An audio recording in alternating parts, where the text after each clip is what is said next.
July 4th, 1850, President of the United States, Zachary Taylor, was celebrating the 4th of July in Washington, D.C. while attending a fundraising event for the construction of the Washington Monument. At the event, the adopted son of the first president, George Washington Parke Custis, dedicated a stone from the people of Washington, D.C. during the event in a dedication ceremony. That Independence Day was unusually hot for a Washington, D.C. day, and it was very humid. The weather was taking a toll on the 65-year-old president, who, despite the extreme climate, exercised on the grounds and drank a lot of water. He returned to the White House later on and ate a large amount of ice milk and cherries for dinner and supper. The next day, he felt under the weather, but declined medical attention and returned to the Oval Office and resumed his presidential duties.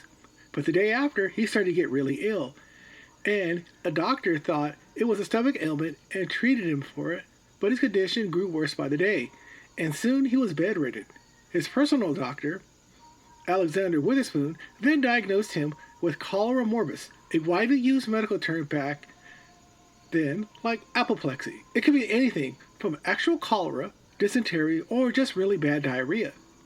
Around this time, the country was still recovering from a terrible cholera outbreak that began in 1849. Former President James K. Polk was one of the many people who died from the disease and was still killing people in the city.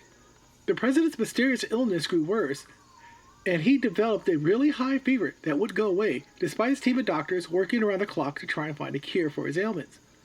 On July 8th, Taylor, knowing the end was near, said to one of his nurses, "I should not be surprised if this were to terminate in my death.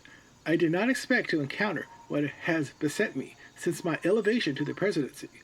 God knows I have endeavored to fulfill what I have conceived to be an honest duty.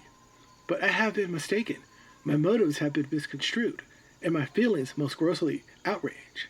The next day, his condition grew so bad that he wasn't even allowed visitors.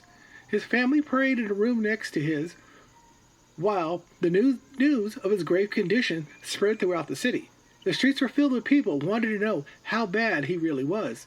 A team of doctors, led by his personal physician, treated Zachary with copious amounts of opium, syrup of ipecac, mercury chloride, and a variety of health tonics. He was also bled, well, you gotta get that bad blood out of your system, and was blistered through cupping.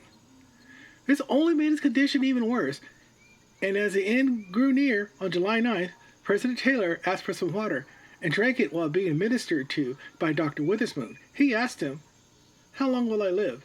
The doctor replied, "I hope, General, many years, but I fear not many hours." He asked the president if he was comfortable, and he replied, "Very, but the storm in passing has swept away the trunk. I have endeavored to do my duty. I am prepared to die. My only regret is leaving behind me friends who I love." President Taylor died soon after. The nation went into immediate mourning, and the very next day, his vice president, Millard Fillmore, was inaugurated as President of the United States. After the death of the president, rumors made the rounds around Washington, D.C.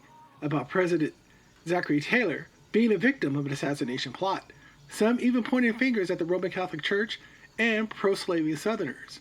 But those rumors were proved to be unfounded, and the most likely culprit was the lingering cholera epidemic that was hanging around Washington, D.C. The city at the time had open sewers, which could easily spread the cholera disease. His food may have been contaminated, and overindulging on ice milk and tap water that was full of bacteria may have brought his life to an abrupt end.